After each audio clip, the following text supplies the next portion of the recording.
ৰাজ্যিক সভাপতিৰ নিৰ্বাচন এক প্ৰকাৰ আজি সমাপ্ত হ'ল।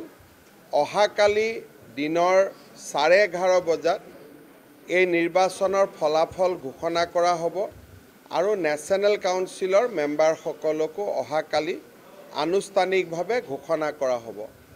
অহাকালি নতুন ৰাজ্যিক সভাপতিয়ে দায়িত্বভাৰো গ্ৰহণ কৰিব আৰু শেষ সংগঠন পৰ্ব ৰাষ্ট্ৰীয় সভাপতি নিৰ্বাচন তালৈকে আমাৰ দলটো আগবাঢ়িব। আজি আমাৰ আপোনালোক সকলোৱে জানে যে ৰাজ্যিক সভাপতি হিচাপে সাংসদ দিলীপ শইকীয়া ডাঙৰীয়াই মনোনয়ন পত্ৰ দাখিল কৰিছে। ভৱেশ কলিতা ডাঙৰীয়া মই আমি সকলোৱে সেই নমিনেশ্যনত তেখেতক সমৰ্থন কৰিছোঁ আৰু সম্ভাৱনা আছে যে তেখেতে অহাকালি বিনা প্ৰতিদ্বন্দ্বিতাৰে নিৰ্বাচিত হ'ব। ভৱেশ কলিতা ডাঙৰীয়াই যোৱা 4টা বছৰ দলক সন্মুখৰ পৰা নেতৃত্ব দিলে। লোকসভাৰ নিৰ্বাচনত আমি বিজয়ী হ'লোঁ, কেইবাটাও উপ নিৰ্বাচনত বিজয়ী হ'লোঁ, পৌৰসভাৰ নিৰ্বাচনত আমি বিজয়ী হ'লোঁ। ভৱেশ কলিতা ডাঙৰীয়াৰ নেতৃত্বতে ভাৰতীয় জনতা পাৰ্টীয়ে 60 লাখতকৈ অধিক প্ৰাথমিক সদস্য পদ আমি অন্তৰ্ভুক্ত কৰিবলৈ সক্ষম হ'লোঁ।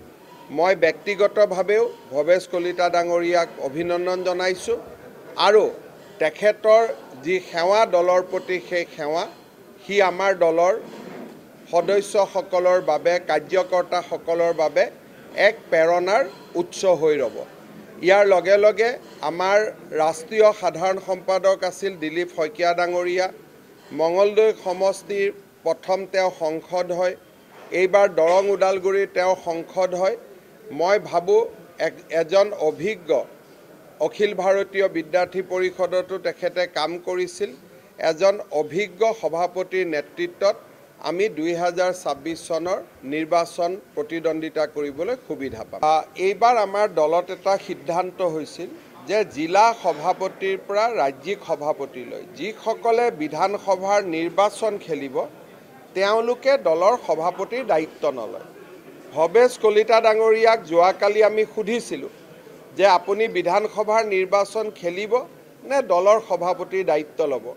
তেখেতে আমাক স্পষ্টভাৱে কৈছে যে ৰঙিয়াৰ জনসাধাৰণৰ প্ৰতি তেখেতৰ দায়বদ্ধতা আছে, গতিকে এই মুহূৰ্তত তেওঁ বিধানসভাৰ নিৰ্বাচন নেখেলোঁ বুলি ক'ব নোৱাৰে আৰু সেইকাৰণে আমি এজন বিকল্প প্ৰাৰ্থী হিচাপে দিলীপ শইকীয়াক লৈ আহিবলগীয়া হ'ল। এই নিয়মটো এইবাৰ জিলা সভাপতি, মণ্ডল সভাপতি, ৰাজ্যিক সভাপতি আমি সকলো ক্ষেত্ৰতে প্ৰয়োগ কৰিছোঁ যাতে যিকেইজন দলৰ সভাপতি তেওঁলোক যাতে বিধানসভাৰ প্ৰাৰ্থী নহয়। গতিকে যদি কালি ভৱেশ কলিতা ডাঙৰীয়াই ক'লেহেঁতেন যে মই প্ৰাৰ্থী নহওঁ, তেওঁ সভাপতি হৈ থাকিব পাৰিলেহেঁতেন, কিন্তু তেখেতে ৰঙিয়াৰ কাৰণে বহুতখিনি কাম কৰিছে, আঁচনিবোৰ আধৰুৱা হৈ আছে। গতিকে তেওঁ নিজে সিদ্ধান্ত ল'লে যে মই ৰঙিয়াৰ আকৌ এবাৰ নিৰ্বাচন খেলাৰ মোৰ ইচ্ছা আছে আৰু সেইকাৰণে তেওঁ নিজেই আমাক জনালে যে তেওঁ এবাৰ দলৰ সভাপতি হ'ব বিচৰা নাই। अन्नपूर्णा काव घी देश के हर एक खाने को लजीज बनाता है।